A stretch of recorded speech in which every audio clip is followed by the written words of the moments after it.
When Super Mario Galaxy released on the Wii back in November 2007, gamers were treated to a fantastic 3D platformer.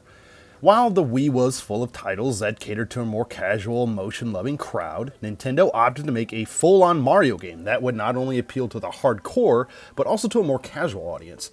Now, I'm sure many of you out there had a really good time and maybe have some really great memories of the game. Now, as part of Mario's 35th anniversary, Galaxy is included in the Super Mario 3D All-Stars compilation. But how does it play and run on the Nintendo Switch? Danny from the Famicast here. If you're new to the channel, please be sure to subscribe and turn on notifications. Today, we're taking a look at Super Mario Galaxy on the Super Mario 3D All-Stars compilation on the Switch with my initial impressions of the game. Now, controls have been slightly reworked for this version of Super Mario Galaxy. Now, in my time with the game so far, I've mainly played with the Pro Controller, which works really well. Now, in lieu of a Wii Remote pointer, you actually utilize the gyro in the controller to direct the on-screen reticle, basically where it needs to go. Now, even though the game is a modernized version of the Wii Classic, the on-screen reticle is actually used quite a bit here. For gathering star bits, for going through the star launchers, and, obviously for controlling a variety of menu options. Again, it feels pretty good here with the traditional gamepad. It works kind of like how things did with Captain Toad on the Switch, if that's something that you had played. But anyways, so it should also be noted here that the spin attack can also be performed with the Y button, which is great for those of us that wanted a more tactile feel for the controls. Playing in handheld mode actually feels pretty good for the most part. While you're able to control Mario just fine with the attached Joy-Con, all the pointer controls are now relegated to the touchscreen.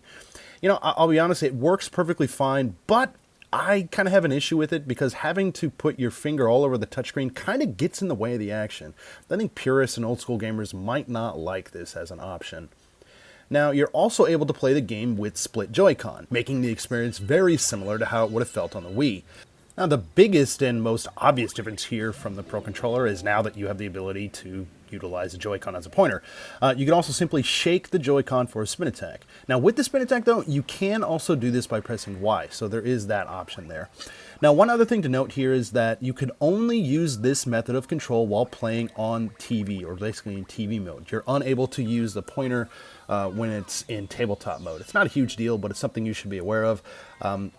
I don't know if anybody else was thinking that this might be a thing, but if you were, just know that it is not. You have to use the touchscreen stuff if you're going to be playing in tabletop or handheld. Visually, Super Mario Galaxy looks better than ever. Now, while my capture of the game doesn't show it here in the video, Galaxy runs at a locked 60 frames per second and runs at 1080p throughout the experience. Now, I did notice that the opening cutscenes seem to be running at a bit of a lower resolution, so perhaps that's what was meant with the news that Galaxy runs up to 1080p. Now, if you think back to when Galaxy was released, I remember, at least personally, I remember being blown away by how good it looked and was surprised that the Wii could output such a beautiful looking game. I mean, sure, some of this goes to the outstanding art direction of the game, but when it boils down to it, this is currently the best way to play the game from a visual standpoint. Comparing the 3D All-Stars version to the original version on the Wii just shows how much the HD facelift has improved things. Now, even though Super Mario Galaxy isn't necessarily considered retro at this specific point in time, I thought it'd be a good time to take a look back at the original release of the game on the Wii.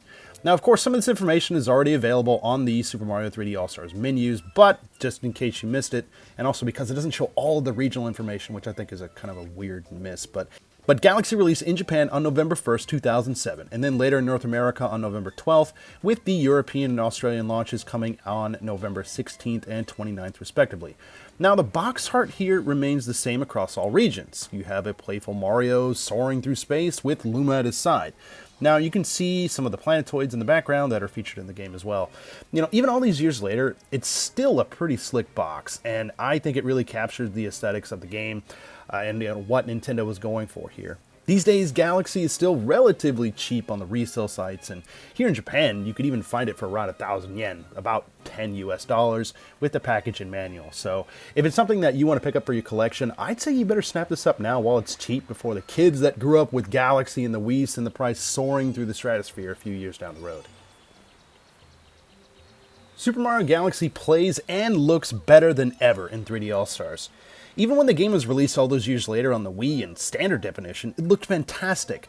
But with this HD bump, this feels like the version of Galaxy that Nintendo really wanted to show us all along, but the Wii just wasn't powerful enough to deliver. Outside of some minor gripes with the mandatory touch controls and handheld mode, Galaxy remains fantastic here. As always, thanks for checking out this video. If you like what you see, please feel free to give us a like. If you're new to the channel, please be sure to subscribe. We got tons of podcasts, video reviews, retro content, and a whole lot more. Again, this is Danny from the Famicast. Thanks for watching, and we'll catch you later.